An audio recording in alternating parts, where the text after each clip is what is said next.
भारत को आज़ादी 15 अगस्त 1947 को मिली है। हो सकता है कि मोहन भागवत और तमाम चट्टीधारी लोगों को उस दिन आज़ादी मिली होगी जिस दिन ये बोल रहे हैं। हाँ, इससे पहले भी कंगना रनौत भी बोली थी। कंगना रनौत को छोड़ दी, वो सब बायोलॉजिकल है। देश को आज़ादी कब मिली बताइए। ये कोई पूछने वाला है? ये कोई पूछने 15 अगस्त 1947 और 1950 में 26 जनवरी 1950 में भाजपाइयों को तिरंगांजलि दिया गया संविधान लागू करके। ये लोग संविधान विरोधी है। ये करा 14 में आजाद हुआ, ये कहता 19 में होता। तो सच से बताना हो अभी भी देश आजाद है कि नहीं आजाद है? प्राइमरी शिक्षा उसको अच्छा से ग्रहण नहीं किए है अभी मोहन भागवत जी। पढ़ना पड़ेगा, पढ़ाई लिखाई पूरा नहीं किया है। अभी पढ़ाई लिखाई करते तो धर्म में जाते हैं। हाँ। आम नाम लेने से क्या होगा जी? और ये वही देशद्रोही लोग हैं जो 52 साल तक तिरंगा नहीं फहराते हैं, जो 3 कलर तिरंगा होने का उसका विरोध करते हैं। ये वही लोग हैं जो भारत छोड़ो आंदोलन का विरोध करते हैं। मोहन भागवत पर तत्काल प्रभाव से देशद्रोह का केस लागू हो। अपमान किया है उन्होंने। अरे भाई एक दूगो को जितना हमारे देश में शहीद हुए हैं, जितने क्रांतिकारी वीर रहे हैं, सभी का अपमान किया है। आरएसएस प्रमुख मोहन भागवत का एक बयान है जिसके बाद जो है सियासत गर्मा चुकी है। उन्होंने कहा है कि हमारे देश को आजादी तब मिली जब राम मंदिर बना, जिसको लेकर लगातार जो कांग्रेस पार्टी विरोध कर रही है। राहुल गांधी ने ये तक देशद्रोही तक करार दे दिया है मोहन भागवत को, और उन्होंने कहा है कि हर भारतीय का अपमान किए है मोहन भागवत। तो जनता के बीच है, जनता से जानते हैं मोहन भागवत के बयान को लेकर क्या सोचते हैं। देखिए, एक विकृत मानसिकता के लोग ही ऐसा कह सकता है। अभी भाजपा को साफ करना होगा कि क्या सच में देश आजादी राम मंदिर के बाद हुआ है। उनका एक सांसद कहता है कि 14 के बाद आजादी हुआ है। कौन सांसद? नहीं, एगो सांसद है जो कहता है 14 के बाद आजाद हुआ है। कौन सांसद? ना बहुत अच्छी महिला है। उनको देखने पर दिल खुश होता है। अब अलग बात है कौन नाम बताना। हम किसी व्यक्ति का नहीं जानते हैं।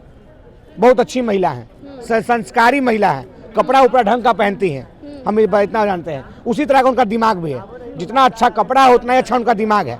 अरे महिला है, महिला की तरह बात कीजिए। देश के अपमान, देश के वीरों का अपमान कीजिएगा तो आपका भी अपमान किया जाएगा। ये करा 14 में आजाद हुआ, ये कहता 19 में होता। तो सच से बताना हो अभी भी देश आजाद है कि नहीं आजाद है? उन लोगों को तो बताना चाहिए 24 के बाद आजाद है कि अभी गुलामे हैं। इस ऐसे फर्जी लोगों पर देशद्रोह का केस होना चाहिए। राहुल गांधी देशद्रोही बोले, वो सही बोले। बिल्कुल सही बोले भैया। देश के वीर शहीदों का जो अब तक हमारे देश में बलिदान हुए हैं, उन लोगों का अपमान है। क्या मुफ्त में लक्ष्मीबाई का अपमान हुआ? क्या महात्मा गांधी मुफ्त में शहीद हो गए? क्या खुदीराम बोस मुफ्त में शहीद हो गए? उन लोग आजादी के लिए महात्मा गांधी और सुभाष चंद्र बोस, जवाहरलाल नेहरू ने शहीद अपना बलिदान दिया है। उन लोग के बलिदान पर राजनीति कर रहा है, ऐसा नहीं होना चाहिए। देश को आजादी कब मिली बताइए। ये कोई पूछने वाला है? ये कोई पूछने 15 अगस्त 1947 और 1950 में 26 जनवरी 1950 में भाजपाइयों को तिरंगांजलि दिया गया संविधान लागू करके। ये लोग संविधान विरोधी है। तो संविधान और आजादी इस पर कभी खिलवाड़ नहीं होना चाहिए। मोहन भागवत पर तत्काल प्रभाव से देशद्रोह का केस लागू हो। अपमान किया है उन्होंने। अरे भाई एक दूगो को जितना हमारे देश में शहीद हुए हैं, जितने क्रांतिकारी वीर रहे हैं, सभी का अपमान किया है। इनके पूर्वज तो शुरू से विरोध करते हैं थी का। कभी झंडा का विरोध किए, कभी क्विट इंडिया मूवमेंट का विरोध किए, कभी नमक सत्याग्रह का विरोध किए। अब आजादी मिलने के बाद इनके अब के बच्चे अब आजादी का विरोध कर रहे हैं। इनके पूर्वज विरोध किए आजादी आंदोलन का, और आजादी का विरोध कर रहे हैं इनके बच्चे। ये लोग मांगनी चाहिए, बिल्कुल माफी मांगना चाहिए। इनका डीएनए ही विरोध करने वाला है। इनका डीएनए ही विरोध कर। कौन है श्यामा प्रसाद मुखर्जी, कौन है सुब्रमण्यम स्वामी? ये लोग विरोध किया था 1924 का भारत छोड़ो आंदोलन का। तो लोग भारत छोड़ो आंदोलन का विरोध किए और अब आजादी का विरोध कर रहे हैं। और ये लोग को अगर नहीं मन है तो जहाँ अफसरशाही लागू वहाँ चले जाए, भारत को छोड़ दे लोग। चलिए, क्या कहेंगे देशद्रोही राहुल गांधी बता रहे हैं मोहन भागवत को। अरे देखिए, मोहन भागवत का जो बयान है आपको बता दें, ये वही मोहन भागवत है, ये वही उसी चीज के प्रमुख है, आरएसएस प्रमुख है, जिसने 52 साल तक भारत का तिरंगा नहीं फहराया। जो 52 साल तक भारत का तिरंगा नहीं फैला, और वो कह रहा है कि भारत जब है राम मंदिर का प्रतिष्ठान हुआ तब जाकर के भारत आजाद हुआ था। इनको पता होना चाहिए, पूरा बच्चा जानता है और पूरा दुनिया जानता है कि भारत को आजादी 15 अगस्त 1947 को मिली है।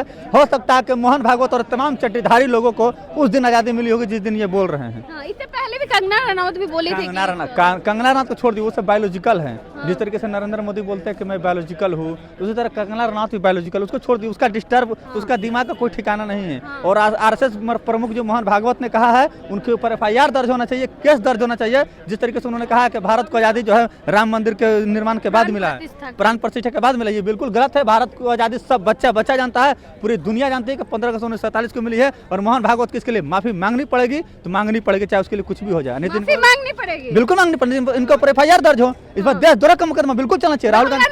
राहुल बिल्कुल तो कह रहे और ये वही देशद्रोही लोग हैं जो 52 साल तक तिरंगा नहीं फहराते हैं, जो 3 कलर तिरंगा होने का उसका विरोध करते हैं। ये वही लोग हैं जो भारत छोड़ो आंदोलन का विरोध करते हैं। ये वही लोग हैं जब राजीव गांधी, जब स्वर्गीय राजीव गांधी ने जब भारत में कंप्यूटर लेकर के आने की कोशिश की थी, तो स्वर्गीय अटल बिहारी वाजपेयी ने बैलगाड़ी से संसद भवन को घेराव कर दिया था कि नहीं भारत में कंप्यूटर नहीं आना चाहिए, भारत में टेक्नोलॉजी नहीं आना चाहिए। लेकिन फिर भी राजीव गांधी सारे बाधा को तोड़ करके भारत में टेक्नोलॉजी लेकर के आए। चाहे आपके हाथ में टेलीफोन हो या फोन हो या कंप्यूटर हो, सारा दिन राजीव गांधी का सबको जानता है, इसमें कोई बड़ी बात नहीं। लेकिन मोहन भागवत को वाकई में इनके ऊपर देशद्रोह का मुकदमा चलना चाहिए, जिस तरीके से इन्होंने देश को अपमानित करने का काम किया है। कंफ्यूजन हो रहा है ना, कंगना रनावत बोलती है कि 14 के बाद आजादी मिली, फिर मोहन भागवत का कुछ और। आजादी कब मिली हमारे? आजादी देखिए 15 अगस्त 1947 को मिली है, लेकिन ये जो बोल रही है ये चड्डीधारी गैंग वाले हैं।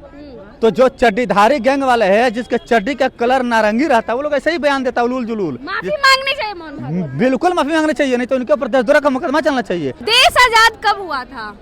15 अगस्त 1947 को हुआ पर था। मोहन भागवत तो कह रहे कि राम मंदिर का जब प्राण प्रतिष्ठा हुआ तब देश आजाद हुआ। नहीं हुई जी, तो गलत बात है। संतुलन खो दिए हैं। भारत से बाहर के हैं क्या, विदेश के हैं? वो भी तो भारत के ना है। तो बच्चा जानता है कि 15 अगस्त 1947 को देश आजाद हुआ था। जब कह रहे हैं कि राम प्रतिष्ठा हुआ था उसी दिन देश आजाद हुआ था, तो बुड़बकई काम है। बताइए, मोहन भागवत नेता होकर ऐसा कहते हैं? ये तो गलत बोल रहे हैं। एक कंगना रनावत भी थे जो कहे थे कि मतलब 2014 से देश आजाद हुआ था।